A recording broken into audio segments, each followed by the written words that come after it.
Assalamualaikum warahmatullahi wabarakatuh. Selamat sore. Selamat datang kembali di channel kami Urban Growth ID. Oke, pada kali ini kami akan menunjukkan suatu buku yang sangat penting, yang sangat berguna sekali untuk para pengguna hidroponik, khususnya yang pemula seperti kita. Jadi ini bukunya. Buku ini ditulis oleh Bapak Muhibban Isnan dari @hidroponik untuk semua. Buku ini sangat bermanfaat, sangat berguna sekali untuk kita para pemula. Jadi di buku ini terdapat 170 permasalahan dan solusi. Jelas sekali, satu buku untuk semua solusi. Jadi di dalam buku ini berupa tanya jawab atau berupa pertanyaan yang sering dilontarkan dari para pengguna hidroponik, khususnya para pengguna hidroponik pemula seperti kita. Jadi pertanyaan-pertanyaan yang sering dilontarkan itu beliau kumpulkan dan beliau tulis di buku ini. Sangat lengkap sekali dan sangat berguna sekali buku ini. Dan juga di video kali ini kami akan menjelaskan beberapa hal yang perlu diketahui untuk kita sebelum memulai berhidroponik. Penasaran kan gimana? Yuk lanjut aja. Jadi yang pertama adalah benih. Karena benih yang baik dan benih yang berkualitas itu akan menentukan keberhasilan penyemaian dan budidaya hidroponik.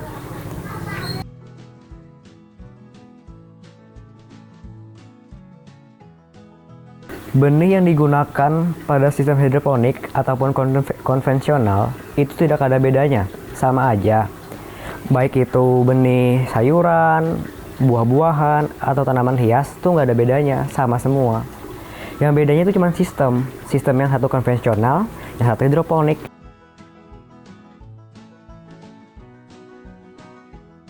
Oke, selanjutnya bagaimana cara menyimpan benih agar kualitas itu tetap terjaga. Jadi gini, supaya benih itu tetap terjaga kualitasnya, sebaiknya disimpan pada tempat yang sesuai suhu dan kelembabannya, yaitu antara 0 sampai 10 derajat Celcius. Apabila kalian mau menyimpan dalam waktu yang lama, bisa sampai 18 atau 0 derajat Celcius. Tapi sebaiknya kalian menyimpan di dalam kulkas, tapi jangan di freezernya ya, di kulkas bagian bawahnya itu. Tapi kalau kalian mau pakai bibit ini dalam waktu dekat, bisa kok disimpan di ruangan biasa, asalkan jangan lembab dan kering, dan kalau bisa jangan kena matahari langsung.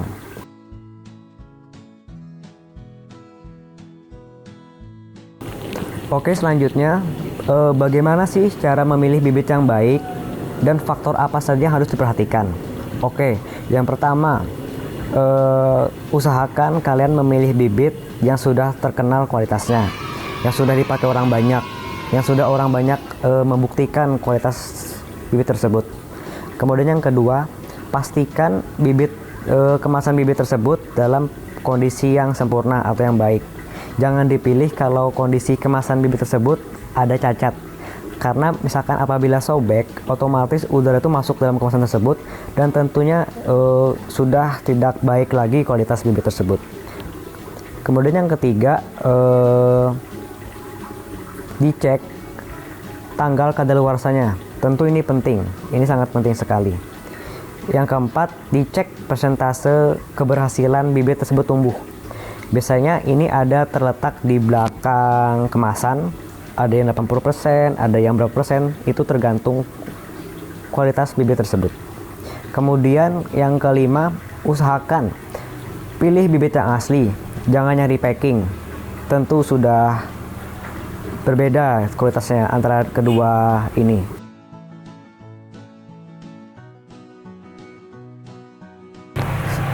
Bagaimana cara menyimpan bibit atau benih yang sudah terbuka? Seperti yang pertama kita jelaskan tadi, bibit bisa disimpan di ruangan biasa asalkan tidak lembab dan kering dan tidak terkena matahari langsung. Dan juga bisa disimpan di lemari pendingin atau kulkas, tapi jangan di freezer. Cukup di bagian bawah kulkas itu saja. Belum disimpan, pastikan kemasan dalam posisi tertutup rapat. jangan ada terbuka. Biasanya bisa dipakai klip kertas atau di staples. Tujuannya apa? Supaya bibit tidak terkontaminasi udara yang dapat menurunkan kualitas bibit tersebut.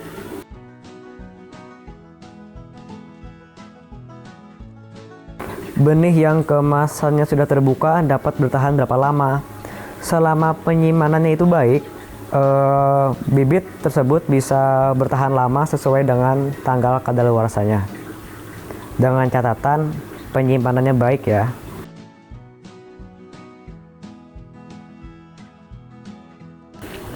Bagaimana ciri benih yang masih baik setelah disimpan yang terlalu lama? Ciri-ciri benih yang baik tentunya warna tidak berubah dan tidak terkontaminasi jamur atau zat yang lainnya. Itu sudah dapat dipastikan baik. Namun kalau kalian lihat bibit itu sudah bentuknya sudah berubah, warnanya berubah dari yang aslinya, itu sudah disarankan jangan dipakai karena sudah tidak bagus lagi atau sudah menurun kualitasnya.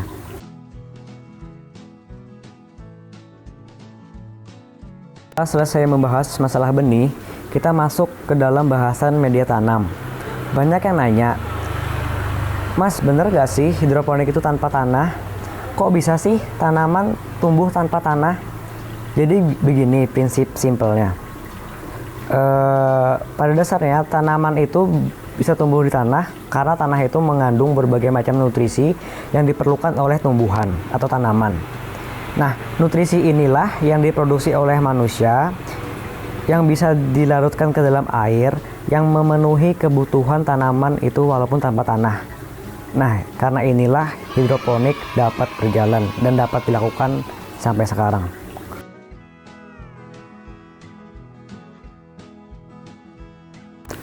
Dan kemudian ada jenis-jenis macam media tanam yang ada di sistem hidroponik. Yang pertama ini yang sangat populer yaitu rock wool. Rock wool ini sangat populer, banyak orang memakai ini. Yang kedua ada sekam bakar, ini juga lumayan populer. Yang ketiga ada kokopit. Yang keempat ada hidroton. Dan masih banyak lagi media yang lain. Tentunya banyak juga yang memakai media tersebut. Cuman tetap yang paling populer, yang paling direkomendasikan adalah rock wool.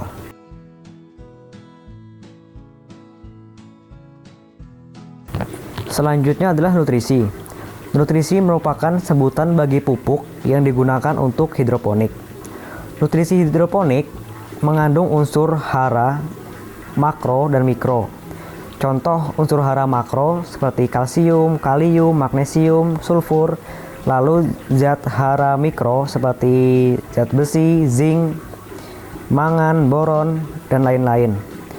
Nah, nutrisi ini dibagi menjadi dua, yang satu A dan B, atau yang dikenal dengan sebutan AB mix. Dan insya Allah next time akan kami bagikan gimana caranya melarutkan nutrisi. Karena nutrisi itu awalnya bubuk, lalu dilarutkan ke dalam air sesuai dengan takaran nutrisi tersebut. Karena macam-macam tuh ukurannya, ada yang 1 liter, ada yang 5 liter, ada yang berapa gitu, banyak macam-macam sesuai kebutuhan. Kalau yang kayak kita masih skala hobi sih ya yang 5 liter juga cukup kok, tapi yang sudah skala industri, wah itu banyak perlunya.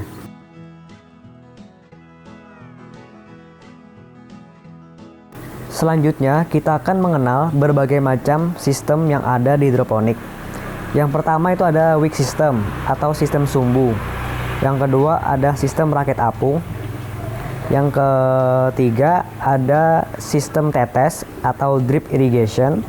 Yang keempat ada sistem NFT atau nutrient film technique. Nah, di dalam NFT ini ada perkembangan lagi, yaitu adalah DFT atau deep flow technique. Yang keenam ada aeroponik.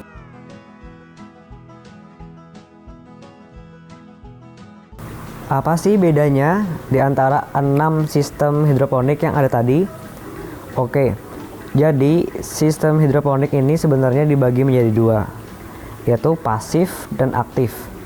Yang termasuk pasif ini adalah kayak rakit apung atau sistem sumbu, itu termasuk pasif. Yang termasuk aktif adalah seperti NFT, DFT, drip irrigation atau sistem tetes tadi. Karena apa? Karena sesuai dengan namanya, pasif. Kalau kita lihat sistem sumbu itu tanpa mesin sebenarnya. Cuman ada memang yang menambahkan aerator seperti di sistem rakit apung, biasanya mereka pakai aerator, tapi tetap aja pasif. Karena apa? Karena air tidak bergerak. Air hanya ditampung di dalam bak atau di wadah. Sedangkan seperti NFT, DFT itu air itu aktif mengalir. Karena apa? Karena pompa itu mengalirkan air dari tandon memompa ke seluruh guli atau ke pipa ya. Biasanya orang pakai pipa sih banyaknya. Cuman lebih disarankan kalau yang NFT pakai guli trapesium sih atau pakai talang air. Karena apa? Karena itu kotak kan bentuknya. Jadi netpot itu langsung mengenai dasar talang atau dasar guli. Kalau pakai pipa kan melengkung, jadi kurang disarankan sih sebenarnya. Makanya banyak orang mensiasati sudah maunya nih ya, niatnya NFT nih pakai pipa, terus netpotnya tuh nggak nyampe itu di dasar pipa.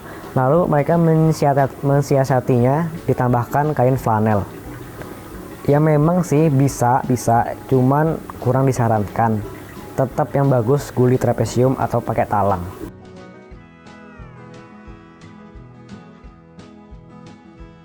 Lalu ada kelebihan dan kekurangan pada masing-masing sistem hidroponik. Di dunia ini nggak ada yang sempurna. Yang sempurna itu cuma Bu Tejo. Ya pasti tentunya ada kelebihan dan kekurangan. Saya jujur, saya masih pemula. Saya belum bisa menerangkan kelebihan dan kekurangan masing-masing sistem. Karena semua sistem belum saya cobain. Yang sekali ini, yang baru ini saya coba, ini baru sistem DFT. Yang saya pakai sekarang ini sistem DFT. Cuman kalau kekurangan dan kelebihan bisa kok kita searching di Google.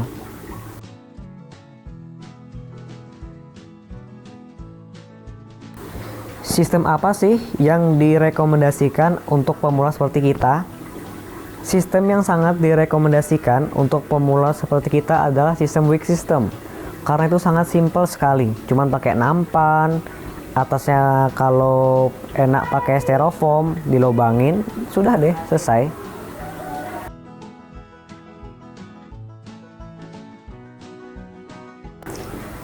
Selanjutnya, sistem apa sih yang cocok dipakai untuk skala industri?